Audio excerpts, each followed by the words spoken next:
রে বন্ধু, তোরা কি মন কেন খারাপ হয়েছে? তোমাকে মুতে দেয় নাকি? না রে ভাই, মুখে মুতে নি, মুখে চলে গেছে। পানি দিবে আর পিছন মানে দাঁড়িয়ে পাবলিক সামনে মুখ দেওয়া যাচ্ছ না। যা বাদ দে ভাই, সব বেড়ি খেয়েছি, মাথা গরম হয়ে ঠান্ডা করে। চ ভাই,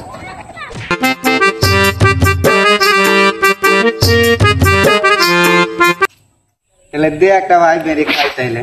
अभी तो खा किया है, बेरी तो खाबी। আগুনটা দে তাইলে। गुल्ला तो भूले ही रे बा। তাহলে টেনশন হলো মাথায়। ওদের ভাই হাওয়া এটা খাই আনতে যা তো। ভাই তাহলে যাচ্ছি।